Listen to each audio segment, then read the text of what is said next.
Good morning guys. Nakikita niyo ba ako? So, maaga tayong linis na naman dito. Tapos na ako sa kabila. Dito na naman ako. So, good morning guys. Happy Tuesday. So, kumusta ang mga Tuesday ninyo? Kinukuha ko dito pala guys yung mga damo, tubo. Wala akong panungkit.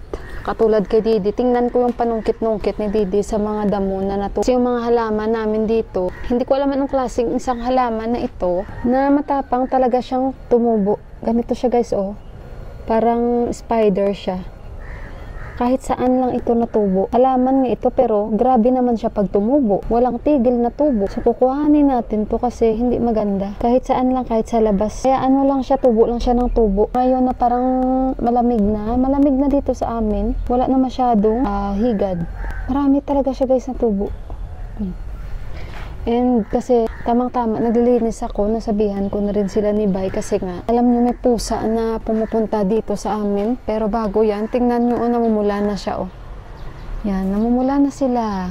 Ito, oh. Diba dalawang klaseng poinset siya.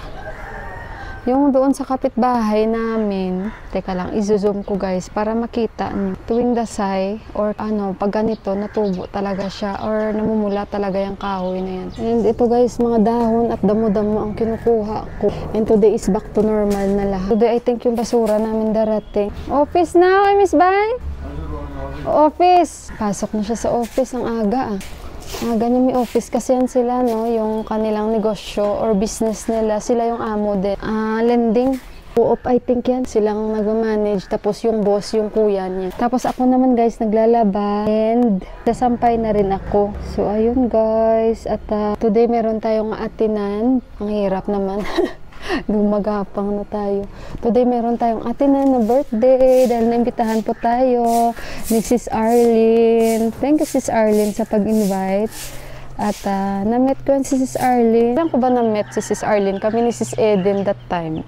Nakasabay namin siya sa elevator. Hindi namin alam, Pilipina pala. So nakasabay namin siya and narinig niya kaming nagsasalita na Tagalog. Tapos isang elevator lang kami sa mall, Labing Mall. Nagulat kami kasi hindi naman siya mukhang Filipina ba, kasi maganda. Tapos matangos ang ilong, morena. So kaya ayun, kasi very friendly din siya. So doon nag-start. And parang acquaintance ba nga nag-met kami dahil isa rin siya. Ako doon. So ayun nga, nag-met kami dahil isang elevator kami and nag-uusap kasi kami that time, Mrs. Eden. So ayun guys, dahil mag-first birthday na yung anak niya, ang cute, first baby niya. So naimbitahan tayo. Pero yung asawa niya guys hindi Nepali, pero may pagka-Nepali ang dugo dahil nga nung nag-usap kami, sabi niya, gusto daw talaga ng asawa niya. And I think dito, nag-work ang asawa niya, pero Amerikano. So, ayun guys, and magaling magsalita ng Nepal. Talo pa ang mga foreigner na mga nandito na tulad ko, na siya ay expert talaga mag-Nepalese. So, ay, nahingal ako. Tapos na yung washing machine. Mag-aano na naman ako guys. Magsasampay na naman dahil ilang araw din naman akong hindi nakapaglaba. So, tapos na yung kanilang guys, no? Festival. Tuloy yung mic ko. Tapos na ang kanilang festival and back to normal na lahat. And of course, guys, meron tayong sasabihin ko na ba or hindi? Hindi muna. Pag-confirm na. Pag-confirm na talaga. So, akyat tayo sa itaas at magandang magpa-araw dahil nga dito guys, maulan siya ilang araw na. Gawa nga na pa-winter na talaga guys, no? Pa-winter na talaga. So the more na maulan, the more na lalamig na guys. So gising na rin yung aking anak. Pero kailangan ko isampay muna itong first batch. At balikan ko kayo guys.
So guys, kung gusto nilang maglasing, pwede rin naman na. Kasi serve yourself lang dito, pero talagang nag-ano sila ng may bar sila guys. Mamaya. Mawala naman sa sarili pag nalasing. Alcohol lang tayo. Tapos andun yung mga foods nila, pero drinks lang muna ang ready. Sa kabila guys, meron din.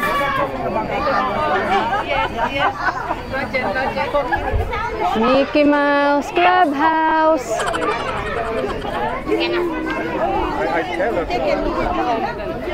Mickey Mouse Clubhouse. Is the one who's coming to the party. After St. Mary. She's baby. Start na na. Cheers, cheers. Exactly. I know why you know me. Kind of slid in.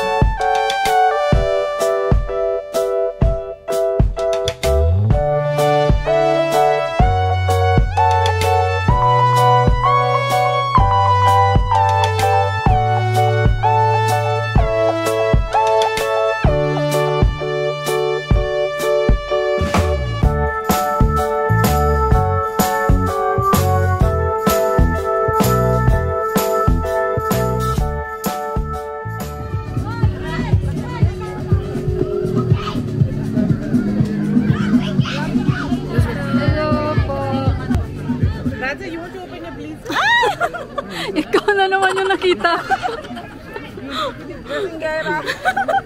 Listen everyone, we start with the games please. Sorry for disturbing your food. Hello? Ang lakas ng mic ah. Malakas na bunganga ako nun eh.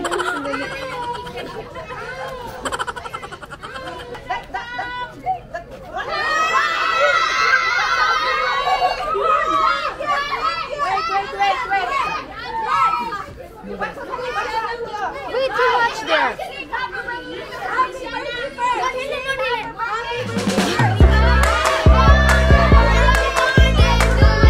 What did you see? What did you...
Magkano na? Magkano na? No, no thanks. Thank you.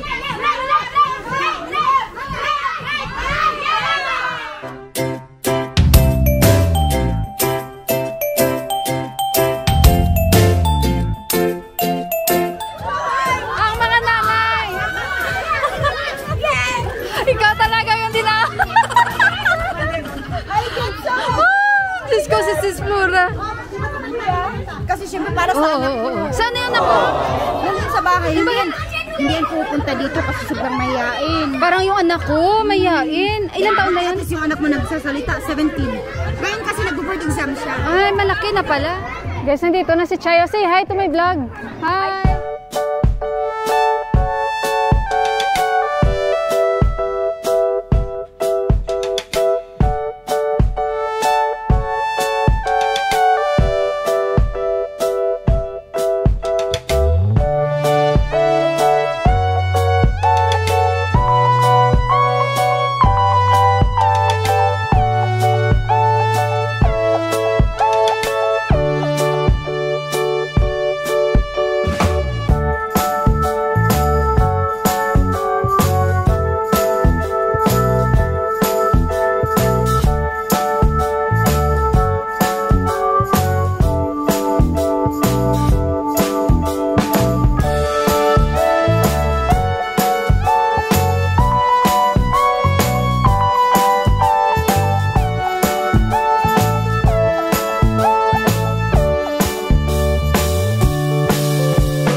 Okay guys, so nandito kami ni Juan, nag-antay na kami ng aming taxi. Ito yung simbahan actually guys, and yung bahay nila doon lang. Yan yung bahay nila. Tabi lang talaga ng church. So nag-antay kami ng taxi and yung oras is nasa 5:55. Ayun. So wait lang kami dito ng taxi kasi dito pupunta ang taxi. So ayun guys, oh. Madilim na kasi nga pa winter, hindi naman ganun kalamig. At andun pa yung mga ibang kababayan nating mga Filipina. Ha? Yeah. Sila ni Chai nandoon pa, ha? He's coming from there. Ay, he's coming from there? Yeah. Dito palang taxi namin daw. That is all. Kanina guys, ay na-miss ko. Ay, may daan pala. There is a way. Kita nyo, puro motor. Dito daw siya dadaan. Baka dyan na nga siya. Ayan guys, medyo maingay kasi nandito kami sa gilid ng pader nila. Now he's there. He's there na daw? Saan banda? Saan kaya? Hindi namin alam. Now he's coming from there. O dito daw. Did end this one, I think. So ayun guys, hindi naman kami ginabi sa pag-uwi dahil nga pa-winter na. So mga 6:30 kami nakarating ngayon. Ayan. And si Johan, nakita sila ng papa niya doon dahil si Deepak may kaibigan siya, si Yubinbay. Nasa kay kuya sila na kumakain doon. And si Johan, nagpaiwan doon and ako na lang yung umuwi diretsyo. Napakasaya ng birthday celebration ni Louisiana, yung name kasi. Ang cute niya, naninibago siya na sobrang daming tao. Kasi ng daming tao and umiiyak siya. Natural lang yun sa bata. So again, kay Sis Arlene. Sis Arlene, thank you so much na imbitahan mo kami. And syempre, nagpasalamat din kami sa husband niya. And kay Sis Flora Paudel. Ayan, thank you so much sis. Panay sabi siya sa akin. Kahit hindi man yan gold, diba? At least from the bottom of my heart. Sabi ko nga, it doesn't matter yon. Kahit ano pa yan na material na bagay. Sabi ko sa kanya, basta at least pure from your heart na pagbigay. Yung ganun ba? Na-appreciate ko si Sis Flora kasi talagang first na pagkita namin na nagkita kami personally, friends kami sa Facebook and nagbigay siya sa akin. Nagulat ako na nilagay niya talaga sa aking kamay kanina ba. So kaya ayun, Sis Flora. So guys, support her YouTube channel and meron din siyang Facebook. I-support nyo guys, i-follow nyo siya. Flora Paudel in Nepal. So ayun, ano nyo siya guys ha, i-follow nyo kasi very active din yan si Sis Flora, especially sa kanyang Facebook I guess and sa YouTube niya. So please do support her and of course Sis Arlene. Ano guys, basta yan na yung Facebook page niya, i-follow nyo lang and kay Sis Flora Paudel, i-follow nyo rin siya guys. Ayan yung kanilang Facebook page and yung YT channel.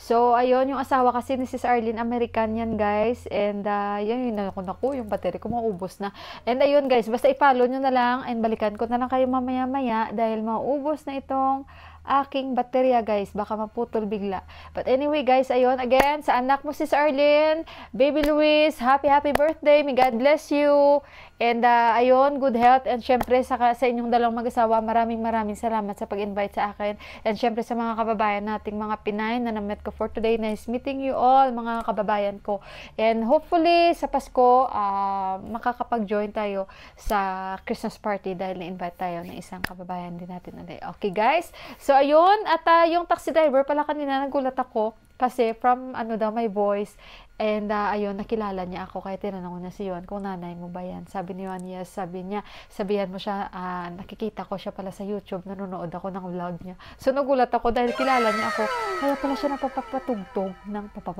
nagpapatugtog ng English na music kasi alam niya hindi ako Nepali kasi kilala niya ako. Sabi ni Juan, see? Sabi niya, napaka-famous mo mama.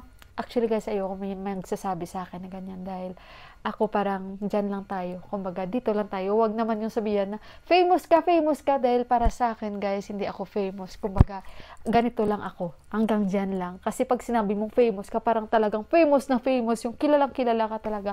No guys, we'll keep it simple lang. Ganito lang talaga tayo guys. O diba? Basta nakakapag tayo bigay saya sa kapwa natin. Happy na ako doon.